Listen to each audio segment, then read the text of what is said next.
The 2026 NBA Draft is later tonight, and after the blockbuster trade that sent Giannis Antetokounmpo to the Miami Heat last night, it's only right that I give you guys an emergency last-minute mock draft just hours ahead of the start of the draft. Let's break it down. This is the RL Report with Ryan Luke. Starting off this draft, obviously we have the Washington Wizards selecting number 1 overall later tonight, and this is a team in an interesting position. They just re-signed Trae Young on a 4-year extension worth $212 million with a player option that last year. It is ascending, so he's going to make more money every single year as the contract goes on. Obviously, they also have Anthony Davis. So they have two players that are a little bit older, but when they're healthy and they're on the court, they're still very, very impactful. Obviously, they have a lot of weapons already on this team that are young in the fact that they've been rebuilding over the last few years. You know, this includes Alex Sarr, Bilal Coulibaly, Trey Johnson, who they selected top 10 last year. You know, guys like Will Riley, I'm very high on him, and Keyshawn George. Bub Carrington might be the odd man out when you take a look at this roster moving forward, but, you know, he's another young piece to keep an eye on. And when I think about this team, my number one player in this class, as you can see, I have my draft board on the left side of the screen here. I have Darren Peterson as the number one player in this draft, and I have AJ DeBonsta as the number 4 player in this draft. However, this mock draft is, to me, a mix of what I'm hearing as being realistic for these teams in these certain selection slots, and also what I think would be a good fit. Now, me personally, I would love to select Darren Peterson and pair him next to Trae Young because he is a good defender and he doesn't always need the ball in his hands. He's more of an off-ball player and shooter. However, that's not the direction that the Washington Wizards are going to go. With the number 1 overall pick in tonight's NBA draft, the Washington Wizards select AJ DeBonsta, number 1 overall. He'll slide in at the 3 next to Trae Young and probably Keyshawn George at the 2, I would imagine. You know, so you're looking at a lineup: Trae Young, Keyshawn George, AJ DeBonsta at the 4, maybe a Will Riley. Actually, excuse me, what am I thinking? Of course, it's going to be Trae Young at the 1, probably someone like Keyshawn George at the 2. Your 3 is going to be AJ DeBonsta. Your 4 is going to be Alex Sarr. And your 5 is going to be Anthony Davis, though you can interchange Sarr and Davis there. That's a really fun, you know, starting 5 in the East, and you're going to have good depth off the bench. Bilal Coulibaly is a backup wing. Will Riley is a backup wing. You're going to have, I guess, Bub Carrington maybe still in the rotation, but you also have to find minutes for Trey Johnson. And so, you know, they're going to be fun. They're going to have a really interesting mix of, you know, older vets who are great players when healthy and are on the court, and then also just this infusion of a ton of young guys. And I think that they can compete to make the play-in next year. I would not be shocked. Obviously, the East has a lot of teams that are good and are kind of around that same tier, so you can't really put any predictions in right now. But I think AJ DeBonsta is a fine fit. Just personally, I would have selected Darren Peterson there. However, I do think he's going to go number 1 overall. Number 2, the Utah Jazz. And they're going to get lucky here because I think their decision's pretty easy. You take a look. Yes, Cam Boozer's amazing. Great player. Would fit pretty much anywhere. But you take a look at this Jazz roster and you take a look at that front court. You traded for Jaren Jackson Jr. Lauri Markkanen is been there forever. Yusuf Nurkic, he's a free agent. You're not too worried. Walker Kessler, they've been actively trying to re-sign to a longer-term deal. So let's just assume that they are able to re-sign Walker Kessler like they want to.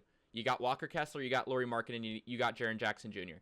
I don't really see any reason to take Cam Boozer there, though I think that, as I said, he'd fit anywhere on this team. Also, Ace Bailey, a guy at 6'10", who also, you know, can play a little bit of the power forward role.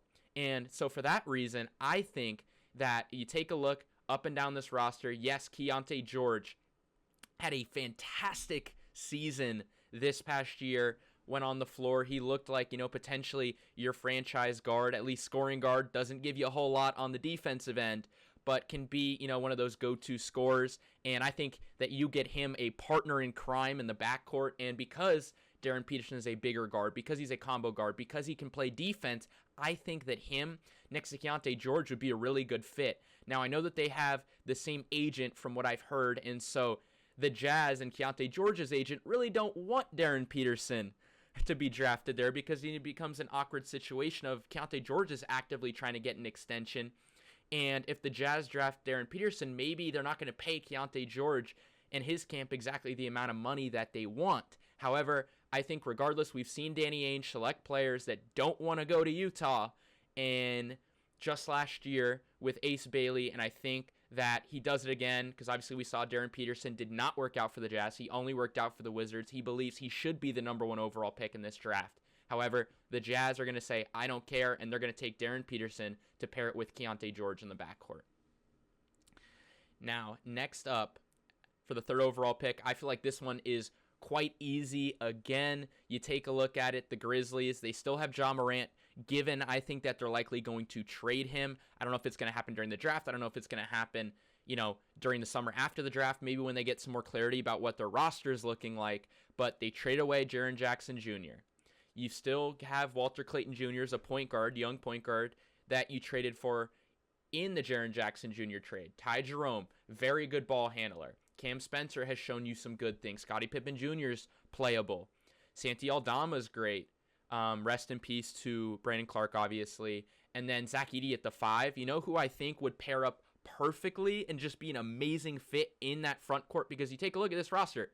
They need a 3 or they need a 4. And I think that a absolute perfect fit for this team is Cam Boozer, because he can do it all. He's a great defender. He can space the floor, which will allow Edey to work. He can also be a little bit of a hub and a passer on offense. And so I just think that a front court of him and Zach Edey is just ridiculous. It's going to be so fun to watch. And I think that Cam Boozer is the selection here at number 3 overall to the Memphis Grizzlies. Moving on to number 4, there's only one player left in the cream of the crop, my franchise cornerstone section of my big board, and that is Caleb Wilson. And I think that this one's pretty self-explanatory. You take a look at the Bulls roster, kind of an awkward spot. For so many years now, they've been trying to avoid completely bottoming out. And this year, they got lucky with the odds. They didn't bottom out, but they jumped up in the draft. And the roster, you take a look at the wings. They drafted Matej Buzelis 2 years ago.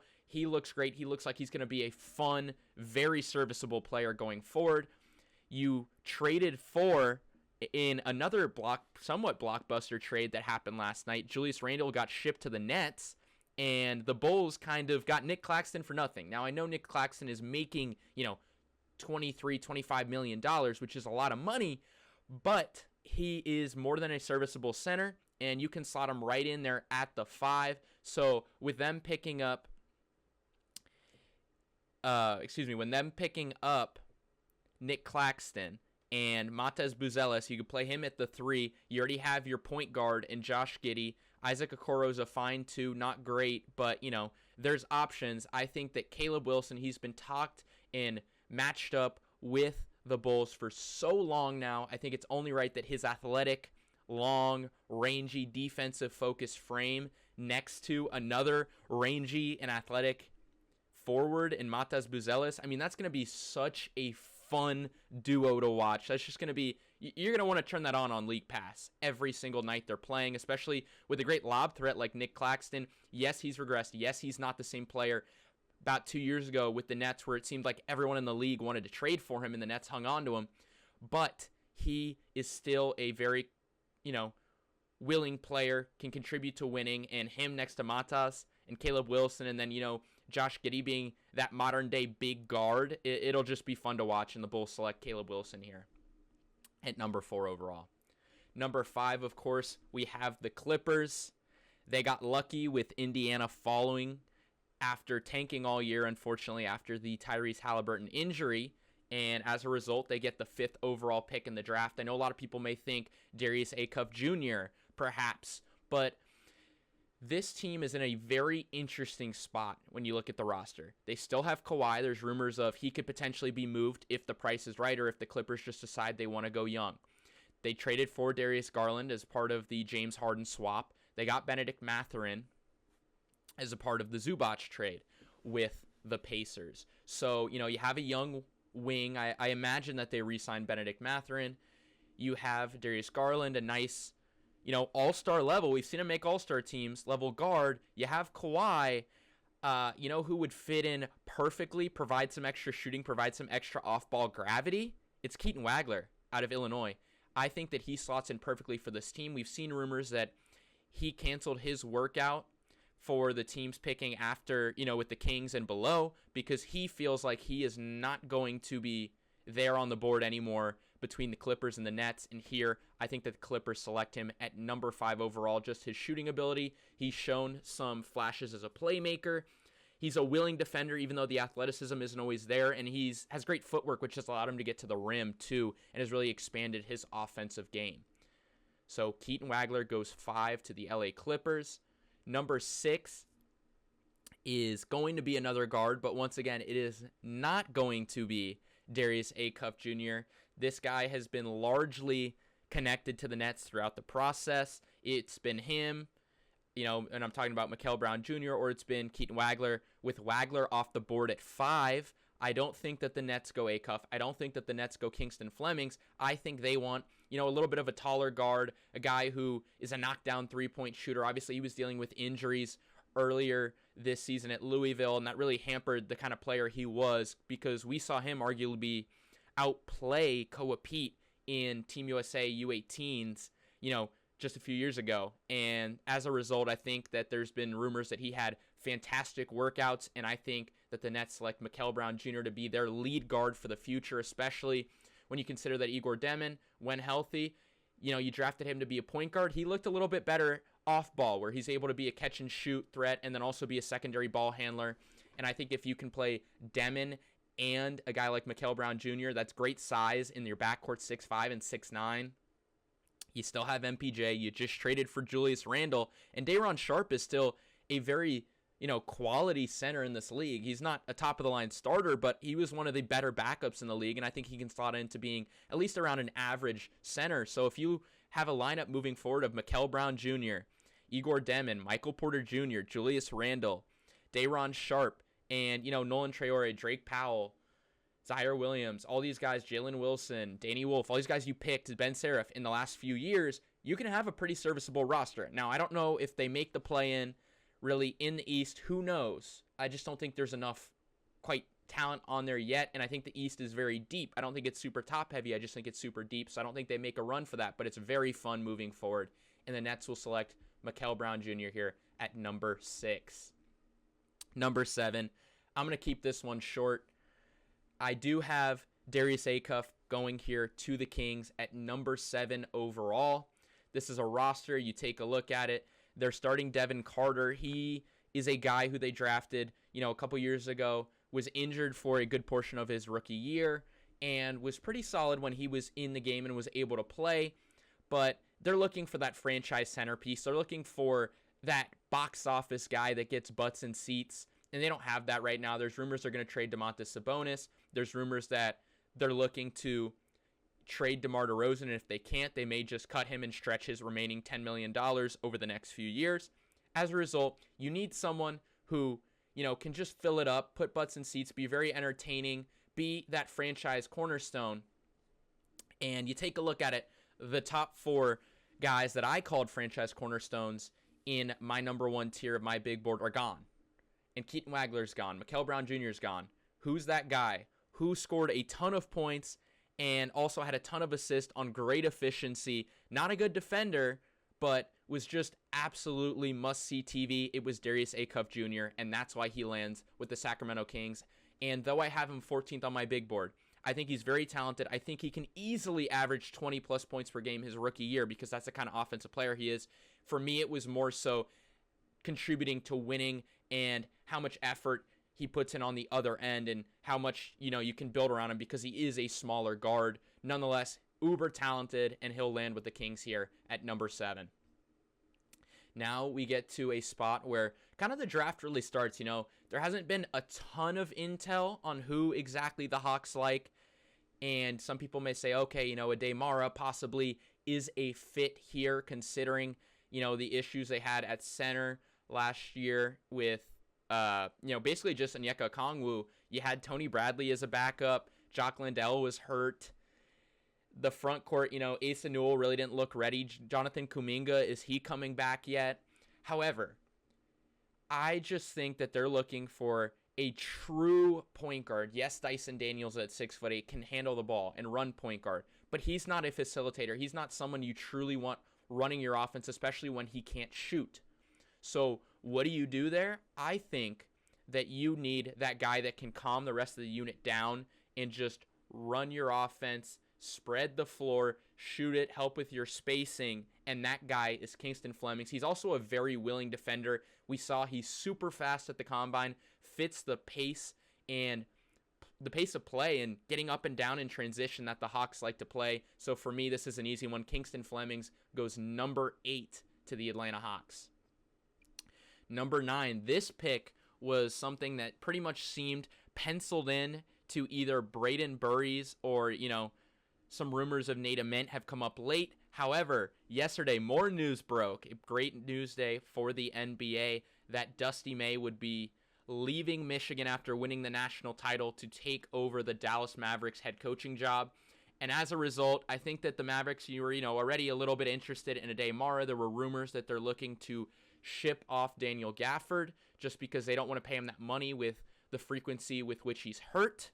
And as a result, I think that the Dallas Mavericks go ahead and pull the trigger on Ade Mara here at number 9. You can see I had him at number 7 on my big board. I really think that Braden Burries and Ade Mara, you can't go wrong with either of those if you're the Mavericks. But with the fact that Daniel Gafford is hurt a lot and also the fact that Derek Lively is hurt a lot, you just can't trust your center rotation. And in the West, what a better guy to have than the 7'3" Ade Mara with a 7'6" wingspan, elite rim protector, can stretch the floor a little bit, can be your passing hub, take maybe some of the pressure off of guys like Kyrie and Cooper Flagg in the half-court offense. And, if you trade Daniel Gafford, maybe you can get a late first in this draft or second, depending, how people see his contract. Regardless, you do have the number 30 pick in this draft as well, and that's where you can find, your wing to slide in to that starting lineup next to Kyrie, or even be a backup if you're not loving Klay Thompson or Max Christie,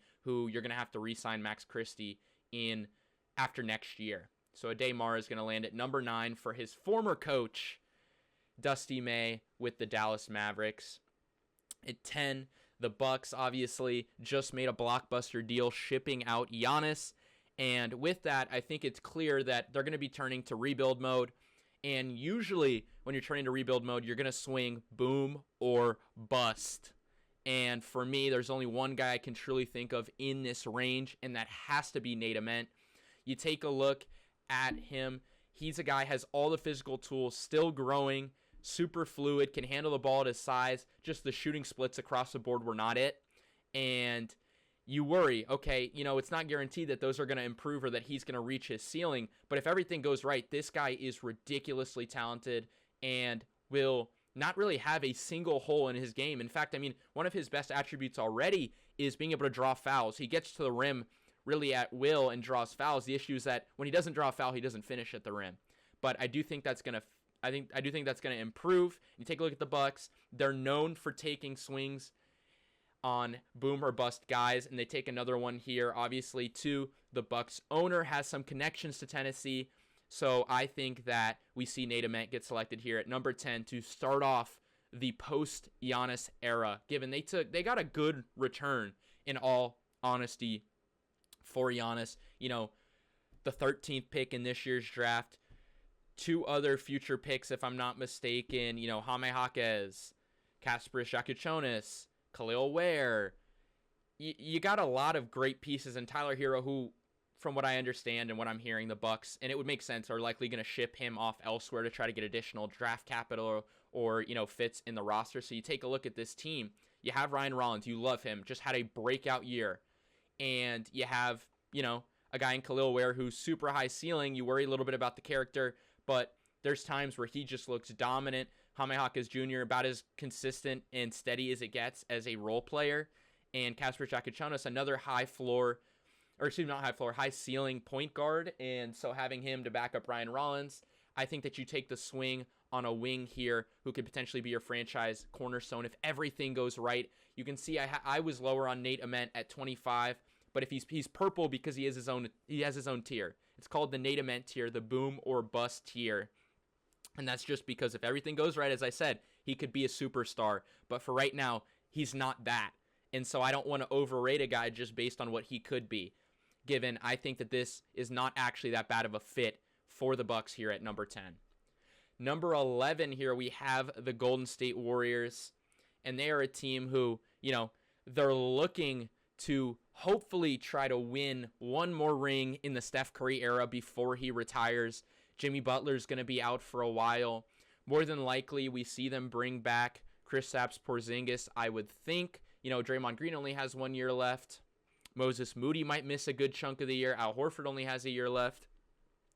Your backcourt with Curry and Brandon Podziemski is pretty good. Obviously, like I said, you're not going to have Jimmy Butler there. You're going to have Draymond. If you bring back Kristaps Porzingis, there's a big hole in your roster around the small forward, power forward, that wing spot. And who's a wing who's older, experienced, can be ready to come in and help a team win right now? There's only one guy for that, and it's Yaxel Lendeborg. He really doesn't have any single holes in his game, can play pretty much in any single system or lineup because of his physical talent. A guy who's 6'9" with a 7'3" wingspan, great rebounder, super athletic, can stretch the floor, can handle the ball a little bit, rim protector. And so I just think that this is a match made in heaven here for the Warriors at number 11. Moving on to number 12, we have the OKC Thunder. This roster, they're in a different spot than they were coming off of the championship win last year.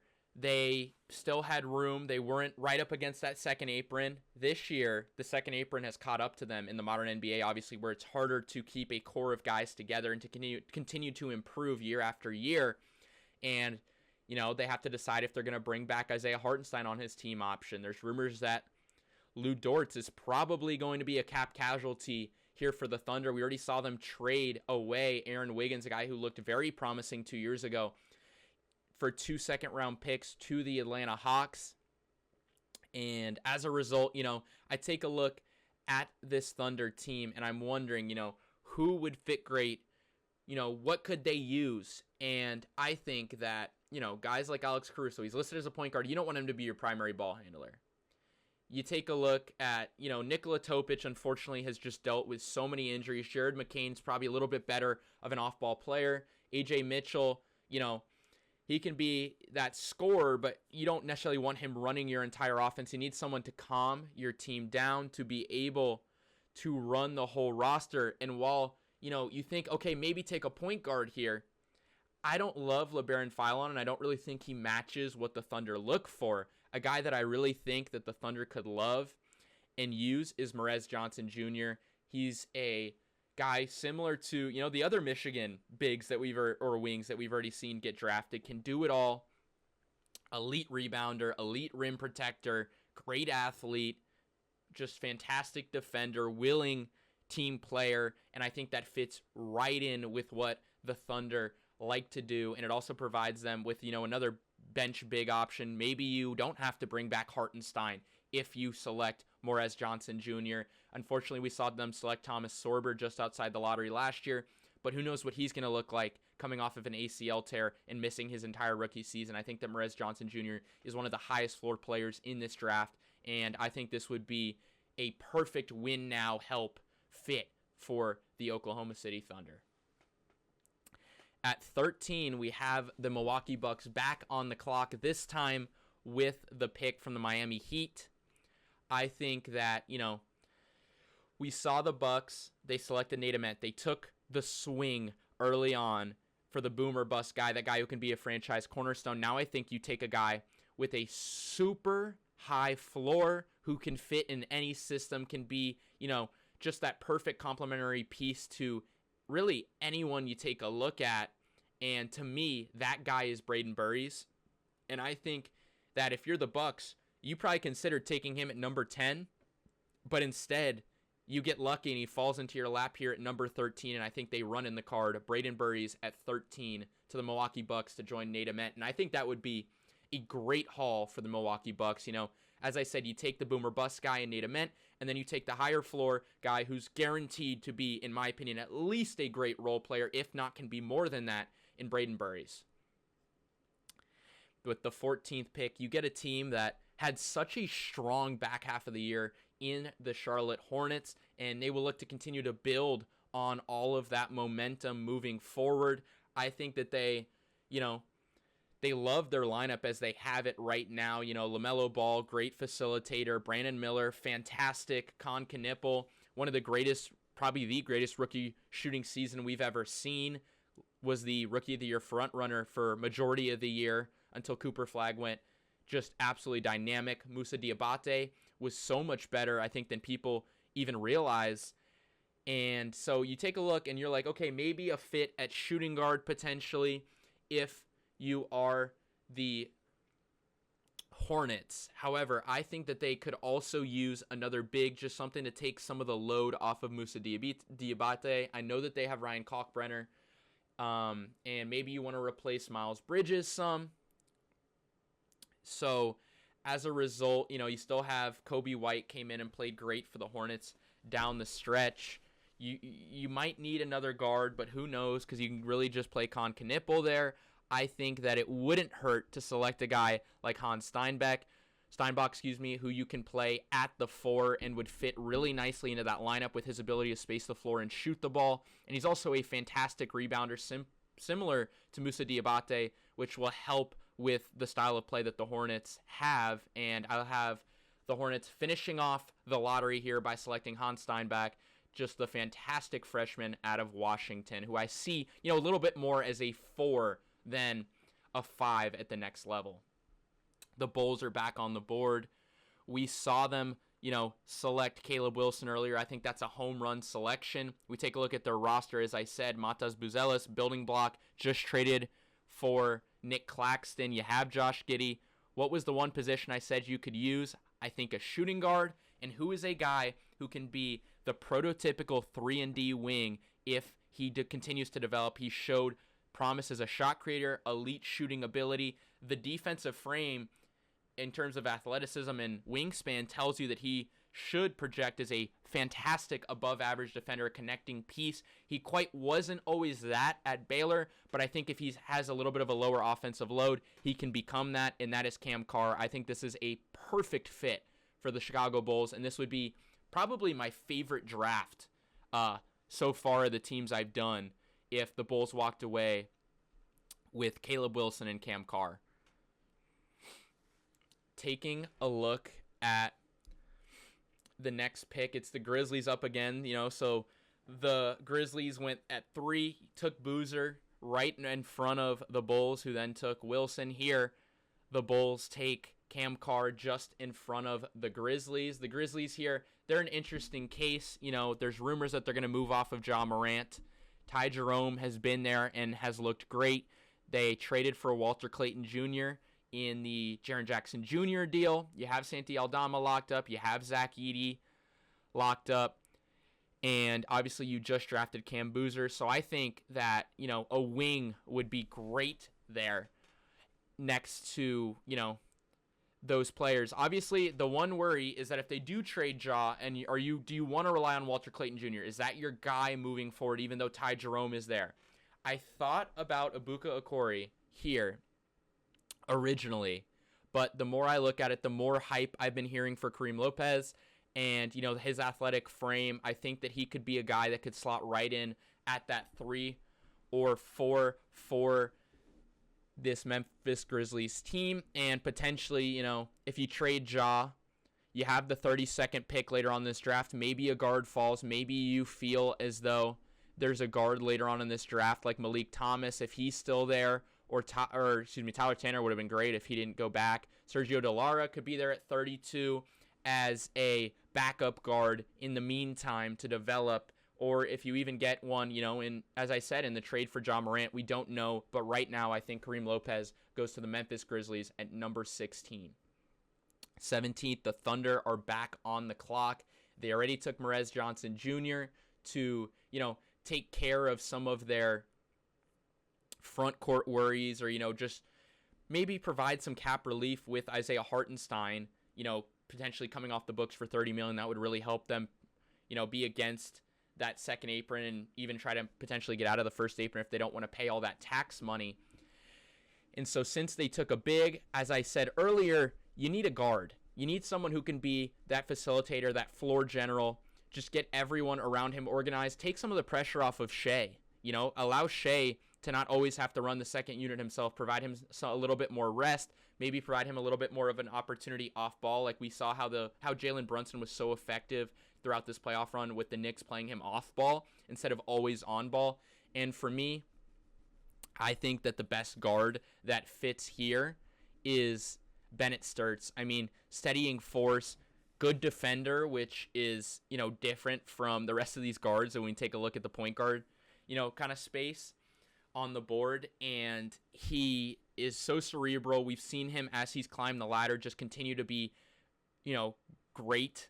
I think that's the best way to put it, and steady and a leader at any single level. And I think he's exactly what the Thunder could use as someone to run that bench unit. Again, Cason Wallace, he can run it a little bit, but even then that takes some pressure off of him and allows him to be more of a catch-and-shoot shooter for that bench unit, and allows Bennett Sturtz, who's better when it comes to initiating an offense, to be able to run that second unit. And so I think Bennett Sturtz is the second selection here for the Thunder. Another team that I think hit an absolute home run when you take a look at their two picks of Merez Johnson Jr. and Bennett Sturtz. Moving on, the Hornets back again. They just picked Hans Steinbach at 14, and you take a look at them, and you're like, okay, they have, LaMelo Ball at point guard. Kobe White is an unrestricted free agent. Do they bring him back? Concaniple's there. You're not worried. Trey Mann is under contract, but what's he look like? Is he going to be healthy at all? Your starting lineup is pretty much set, in my opinion, especially with Hans Steinbach, if you really like him better than Moussa Diabate. So you can kind of play the game here and take who you think, could be a great potential fit. Looking at this board, I think that it's very possible that we see them take another guard in Ibuka Okori, or do they take someone who could be another facilitator, another bigger guard, a point forward, if you will, who, isn't the best at spacing the floor, but can get up and down, attack the rim, provide that interior threat, getting to the cup, rather than, just shooting a little bit more threes like the rest of the roster. And I take a look at Dalen Swain. This is a guy I'm extremely high on, as you can tell. I have him at the number 10 best player on my big board. Every time I watch him, I'm like, this guy's just so smooth.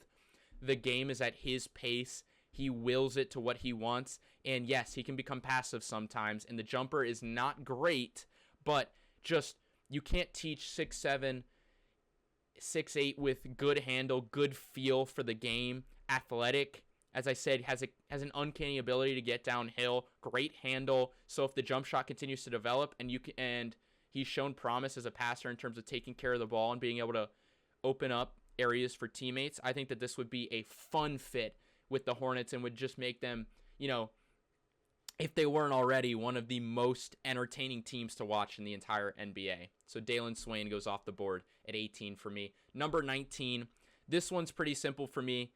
The Raptors love guys who are versatile. That's their thing. They love guys who can do it all, be Swiss Army knives. And what better guy to do that than Spreadsheet FC's golden boy, Alan Graves. I just think that, as I said, he does everything well. There's not really holes in his game. 6'7", but a ridiculous wingspan. Good defender. Can shoot the three at a great clip at catch and shoot. Can get downhill. Passes really well. And so I just think that's everything that the Raptors would want and need. And he keeps up that defensive identity while providing, a little bit more of that floor spacing that they desperately need. So Alan Graves going at 19 to the Toronto Raptors.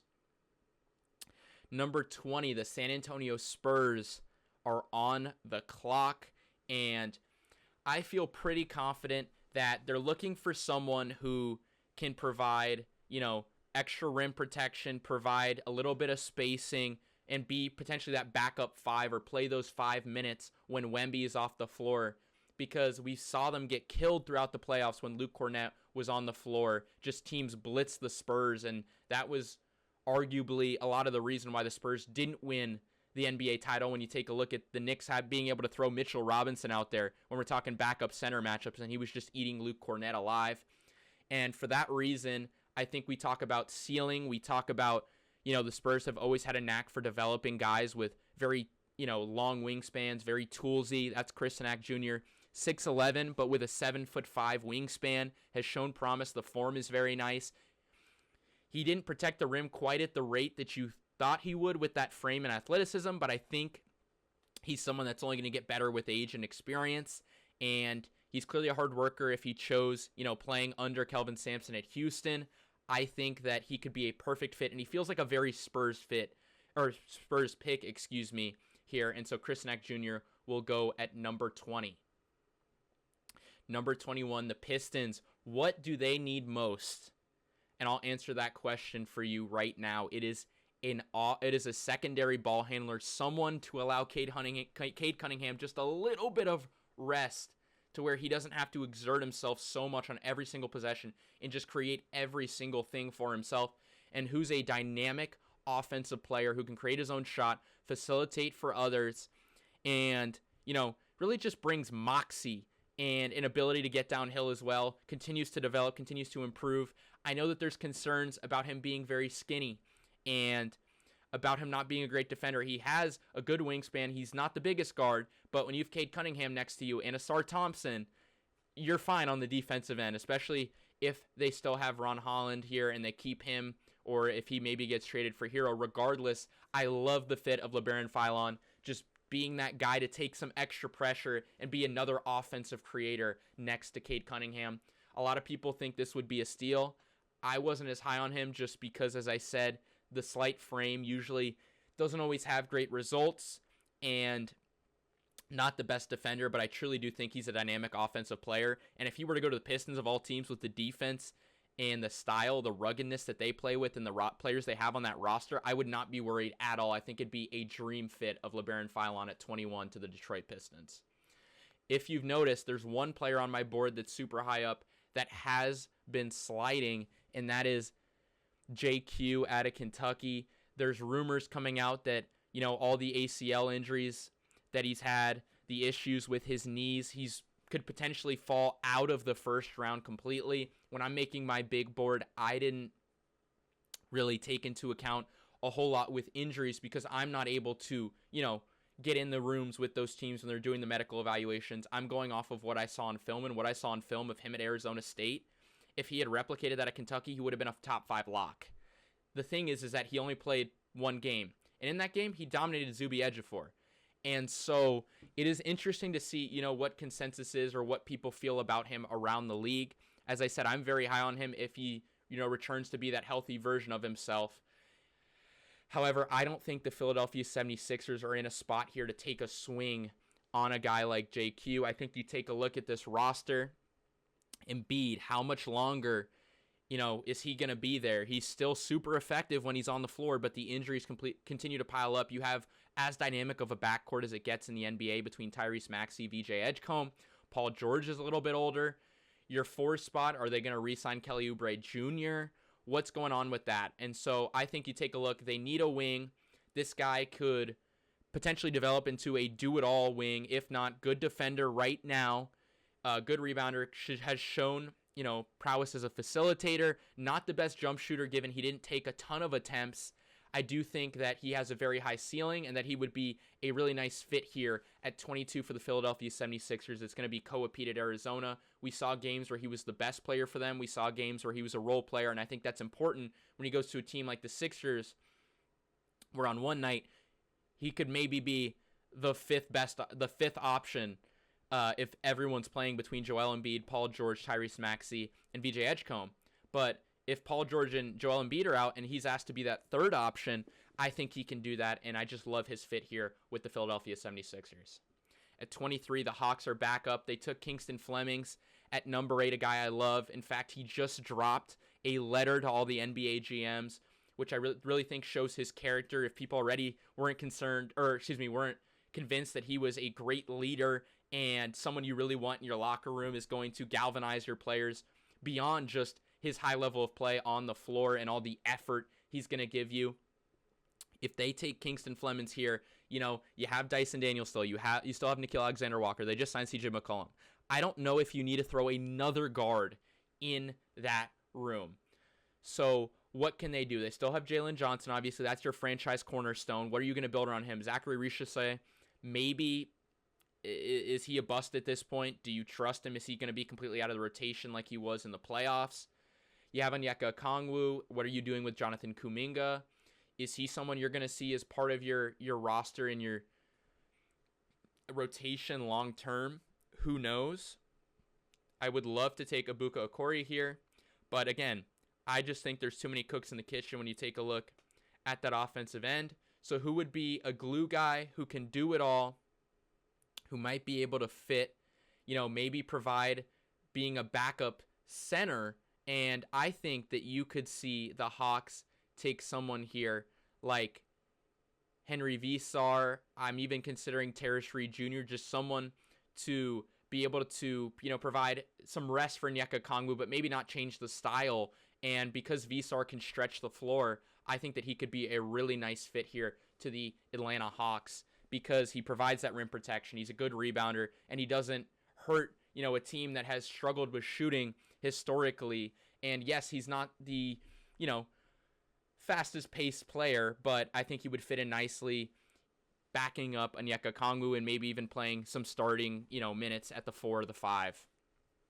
At 24, the NBA champion New York Knicks are on the board. There's rumors that they're preparing to lose Mitchell Robinson. There's rumors that Deuce McBride is potentially being shopped. You have your entire starting 5 is still under contract for at least one more year. Take a look at Brunson, Hart, Bridges, Anunoby, and Cat. That's locked in. Who knows? Are they going to end up losing Landry Shamet? There's some rumors that that's what they're clearing space for. They were able to re-sign Mohamed Diawara, who could be a really nice rotation wing for them next year. I think that because of that, it's like, what do you value? Do you value a backup point guard who can provide secondary scoring? Do you value a wing like that provides 3-and-D ability, like an Isaiah Evans? Do you value taking a swing on JQ, who could be a perfect Mitchell Robinson replacement if everything goes right? I think because the Knicks are in a position right now to compete, they're not going to take the risk on JQ. I think that in a normal scenario, you see them take a look at Isaiah Evans. You see them take a look at Malik Thomas. I love both of those fits. Potentially Zubi Ejiofor, if they think that he can run backup 5. However, I think when you talk about a secondary creator, it doesn't get much better than Ibuka Okori in running that second unit. And I think this would be a home run selection. Ibuka Okori falls right into the lap of the New York Knicks, and they run the card in. They didn't think he'd be here at all. A lot of people think that he could go in the lottery. I had Ibuka Okori as a top 15 player, right? On the cusp of a lottery talent on my board, and I think that the New York Knicks come out as bandits here. I think there's also the potential that the Knicks trade back or they take a guy like Sergio Dallara as they see him as a draft and stash to save money. We know what Brock Aller always tries to do to navigate the cap in the first apron and second apron, but here, Ibuka Okori, no questions asked for the New York Knicks at 24. 25, the LA Lakers. This would be a team that could take a swing at JQ. The issue is, again, LeBron, how many more years does he have left in him? Because if JQ's out all of his rookie year, you just wasted a first-round pick on a guy who not really the right fit for you and someone who gives you no value. Given if he's healthy, that's that athletic, lob finisher, rim protector, great screen setter, great in the pick-and-roll player that Luka desperately wants and has been asking publicly for. The issue, do we trust the knee?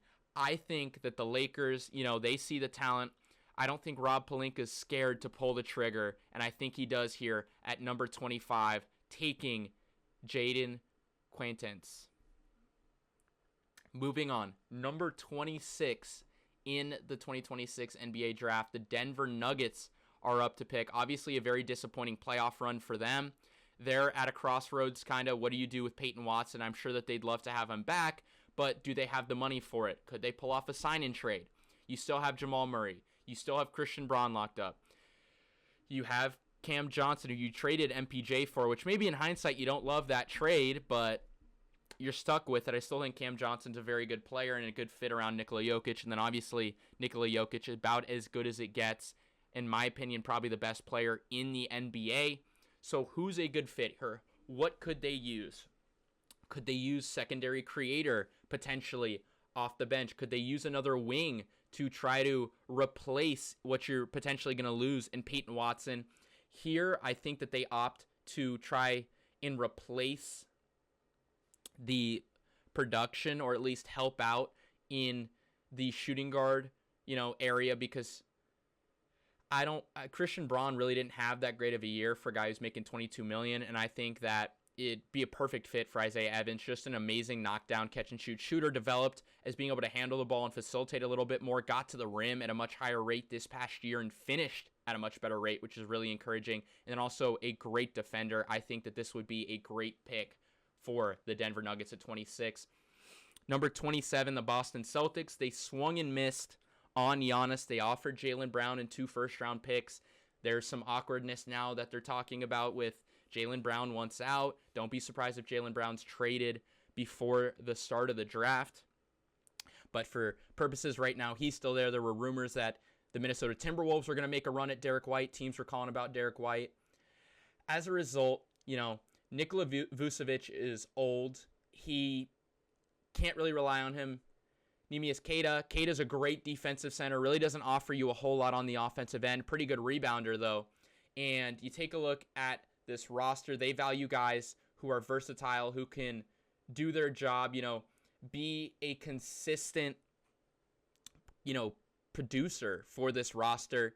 And while I could see Christian Anderson being, your next Peyton Pritchard, another guy who can just score at will, and, you have other guys on the board at wing, maybe Malik Thomas, if you view him at shooting guard. I think Joshua Jefferson just fits as a guy that can kind of do it all for them. However, I would not be shocked, and to me this kind of feels like a Brad Stevens XS pick, would be Alex Caravan, but you don't want to block the minutes of Hugo Gonzalez. Obviously, Baylor Shireman's there. So I just like Joshua Jefferson and his versatility, his ability to be a secondary hub, good rebounder, good passer. The shot's not great, but the form's pretty good, can get downhill. I like Joshua Jefferson here to the Boston Celtics at 27. 28, the Brooklyn Nets are back on the clock. They took Mikal Brown Jr., as I said. You take a look at this team in visualizing it. Mikal Brown Jr. at the 1.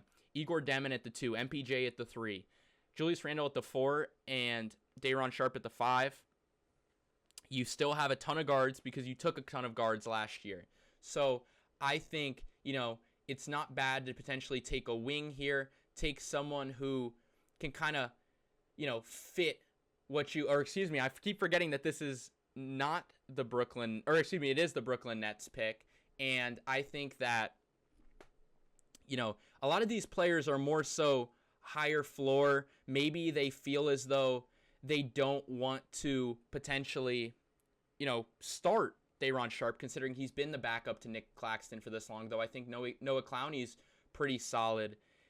Across the board, I wouldn't be surprised if, they take someone who can just really be that versatile contributor, be a guy who is able to put his imprint on the game potentially as a shooter. And I just think it's too great a value here for a guy like Christian Anderson to still be on the board with the level of shooting that he provides you, especially when the Nets struggled last year horribly as a shooting team. You bring in him, you bring in Mikal Brown Jr., all of a sudden you have 2 lights-out shooting guards. And I know I said that they have a ton of guards already on their roster, but as I said, Igor Demon's better off ball. Drake Powell, Ben Seraph, they're not primary ball handlers. Nolan Traore, he is what he is. And I just don't really love, your wing option here. I am high on Trevon Brazil, but I don't think that he's anywhere close to getting picked here by the Brooklyn Nets, especially since he's an older option. Potentially maybe Malik Thomas, but then you already have another logjam at the guard position. Alex Caravan, I think, would be a good fit, but again, do the Nets really need another? Do they need like a more win now type player? Maybe, maybe not. I guess I've convinced myself, we're going to go Alex Caravan here. I just think that he provides, with more shooting, and maybe all these young guys on this roster could use a little bit more of a veteran, and it never hurts when you bring in Julius Randle, add additional shooting to help him out. So I like the selection of Alex Caravan there. Sorry about the deliberation. I'm doing it in real time. This isn't scripted. You know that I'm not, just trying to throw stuff at a wall. I'm really caring about how each of these picks go. And here, with 2 picks to go, the Cleveland Cavaliers come on the clock. And one thing with them is in the playoffs, we saw in the non-Jared Allen minutes, they got absolutely killed. Larry Nance Jr. cannot be your backup 5. He just can't be. He can't be a guy that you rely on to just grab rebounds, especially in an Eastern Conference when there's teams like, the Knicks, who had Mitchell Robinson, who just ate them alive. And even Evan Mobley at the 5 isn't always, the best play. And so for me, this one's pretty easy. Take a guy, super high floor, amazing rebounder, old school post scorer, bring some nasty streak, and that's Terrence Reed Jr. I think this is a perfect fit to back up Jared Allen and Evan Mobley and be that backup big in your rotation. Now, with the final pick of the first round, the Dallas Mavericks at number 30, they took a Demara at number 9, assuming they're probably going to trade Daniel Gafford. You have Kyrie, you have Cooper Flag, you have Bagley, which you have Klay Thompson still, Max Christie, but I just really think it would work out great to add just arguably the best shooter in this draft class if you're the Dallas Mavericks. And to me, that's a guy in Christian Anderson. He can also facilitate. You can play him next to Kyrie. They can play the 1 and the 2 together. Not the biggest guy, but he puts an effort on the defensive end, which is at least what you like to see. Cooper Flag's a great defender. PJ Washington is a serviceable defender. You have a Demara to be your rim protector. I think you can get away with it. And I really just love the ability to take some of the pressure off of Cooper Flag and give him a knockdown option that he can kick it out to, who's spotting up in Christian Anderson. And so Christian Anderson will be the 30th pick in the NBA draft. And yeah, that's my NBA draft. Let's take a recap through it.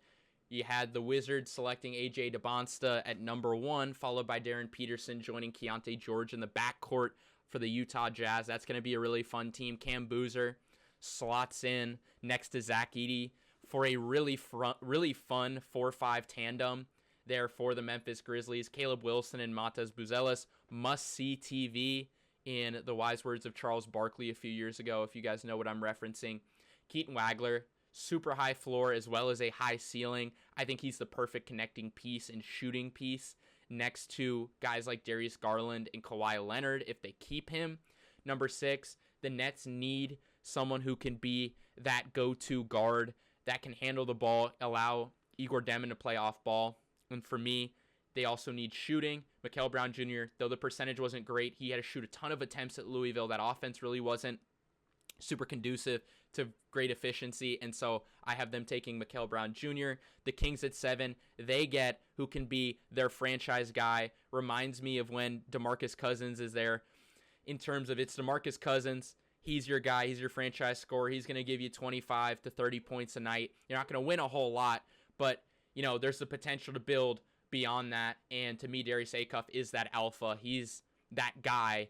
And so even though he has the defensive question marks right now, that roster is going nowhere. At least give the fans something fun to be hopeful for, not just in the future, but also now. Kingston Fleming's steadying force. They need a true facilitator and point guard with the Hawks. Ade Mara joins his old college coach, Dusty May at 9. Nate Ament. The Bucks take another swing on a rangy, long, athletic forward, just like they did with Giannis. Now, obviously, he has, in my opinion, no one can be Giannis. Giannis is one of one. But if everything goes right, this guy is a superstar on the wing, no holes. And so I see the Bucks taking a swing there. Yaxel Lendeborg, a perfect fit when you talk about a guy who does it all, slots in anywhere, does whatever's asked of him. A jack of all trades, perfect in the Warriors situation where they're trying to win now. Merez Johnson Jr. provides a great 4 or 5 option for the Thunder when you don't know what Thomas Sorber's health is going to look like. What are they going to do with Isaiah Hartenstein? Great rim protector, great rebounder, has shown promise a little bit as a shooter, and has also, again, been used to playing with a bunch of high-level players and in big pressure moments with Yaxel, with the Daymar. There's a reason that all three of these Michigan dudes, in my opinion, are going to go in the lottery. 13, after the Bucks take the swing on the super high ceiling guy, they take a swing at Braden Burries, who is one of the highest floors in this draft. Again, can slot in anywhere, amazing defender, fantastic in transition, great shooter, can handle playoff ball, just slots in everywhere, as good of a connector piece as you're going to see, and I think that's perfect. You don't want to take two swings because then, that's two guys you're worried about finding minutes for, finding the ball for. Braden Burries can do whatever's asked of him, and he showed that at Arizona to finish off the lottery. Hans Steinbeck for the Charlotte Hornets can shoot it. Not a great rim protector, not just great in general on defense. Probably projects more as a 4 than a 5, but because he can shoot the lights out of the ball, that'll fit well with the Hornets system. And because he's a great rebounder, you feel fine with him coming in and stepping in for Moussa Diabate when he needs some rest. For the Bulls, Cam Carr, prototypical 3-and-D wing if everything goes right. I think that fills in perfectly at the shooting guard spot next to a guy like Josh Giddey, and then especially if Caleb Wilson and Montez Buzelis continue to develop. 16, the Grizzlies, they're not in a position, really to be competing for anything meaningful, especially when they're probably going to trade arguably their best player right, in the next few days with Ja Morant or even tonight. And so they took, basically Mr. Perfect in Cam Boozer, where every single metric says he's great, every single area of his game is polished, and take, a chance on a higher upside guy, athletic, in Kareem Lopez, who has really showed out in the NBL lately. And I think that's a little bit more fun help on the wing for the Memphis Grizzlies. At 17, OKC, they help, themselves earlier on by potentially getting, that backup center, saves them some money. And so what else do they need? They need a secondary ball handler, someone to take some of that pressure off of Shai Gilgeous-Alexander and provide, extra playmaking, maybe allow some, other guards like Alex Caruso to be able to spot up a little bit more and get catch and shoot opportunities, not forced to create as much. I think that's a perfect fit for OKC. Again, a guy who's a winner at every single level. At 18, the Hornets, they take another swing on, a fun player, just fits their style. Dalen Swain can be another big guard similar to LaMelo Ball, can facilitate, can get downhill, and he'd be a perfect fit because there's so much shooting in Charlotte around him that though he's not the best shooter right now, he can get away with it, and he's also a good defender as well, which will help them out. 19, the Raptors, Allen Graves. I don't think there's a better match in terms of philosophy and the types of players that they like. We saw Scotty Barnes taken by the Raptors years ago, has developed into a perennial player. Just absolutely amazing in all areas. You take a look at, they took Colin Murray Boyles last year, another great player who can do it all. Similar thing here with Allen Graves. I think in the modern NBA, if you get as many guys that can do it all as possible, you're going to improve your chances because there's no weak spots and everything's going to be covered. For the Spurs at 20, Chris Knock Jr., a guy who needs development. I trust the Spurs to develop him, can provide that backup 5 minutes to Wemby, and also can provide some additional floor spacing if everything goes right. 21, the Pistons, LeBaron Philon Jr., secondary creator, secondary scorer, secondary ball handler, take some of the weight off of Cade Cunningham. Enough said. 22, Koa Pete. I just think that, he can help this Sixers team out in the post-Joel Embiid era as well as now, because he's another one of those guys that has, some definite strengths as a rebounder, as a post scorer, as a defender, is willing to do whatever's asked, high energy, and so I think he can slot right in at the 4 for the Sixers right now, and then also potentially can develop to more if Joel Embiid, ends up retiring due to injuries or just ages out. 23, the Hawks, they need help at center. You have Onyeka Okongwu. I like him a lot. Prototypical center. Why not add a similar guy who can shoot and protect the rim in Henry Visar? 24, the Knicks get arguably one of the biggest steals of the first round. Ibuka Okori falls into their laps at 24 just because a lot of the other teams that needed guards already took one. And I just think that, for Detroit's purposes, they would rather take LeBaron Philon than Ibuka Okori. You take a look at the Lakers at 25. JQ slide finally stops in my mock draft as they take, a chance on arguably one of the highest ceiling guys in this entire draft if healthy, and he can be exactly the center that is perfect for Luka Doncic if he stays healthy and continues to develop and show that defensive prowess that we saw when he was a freshman at Arizona State. 26, the Nuggets, they love their players that have a defined role that can just, provide defense and shooting around Jokic. That's exactly what Isaiah Evans does. Great fit. 27, Joshua Jefferson to the Celtics. Swiss Army knife. Joe Mazzulla will know exactly how to use him and can provide, value as a secondary ball handler, as a passer, defender, rebounder. Not a great shooter, but when you just think of a Celtics player, you think of someone that is willing to do it all and be unselfish and be moldable into whatever they need, and that is Joshua Jefferson. 28, Alex Caravan provides the Nets with a little bit more shooting and also doesn't continue to stack that guard room. 29, perfect backup big man compliment to Evan Mobley, to Jared Allen. Has that old school kind of bully ball mentality, great rebounder, fantastic post scorer. And then 30, the Mavericks, another point guard who can create his own shot, facilitate, and then is just an absolute knockdown shooter. And that is my mock draft for the 2026 NBA draft that is later tonight. Thank you all so much for watching. I'll see you guys next time.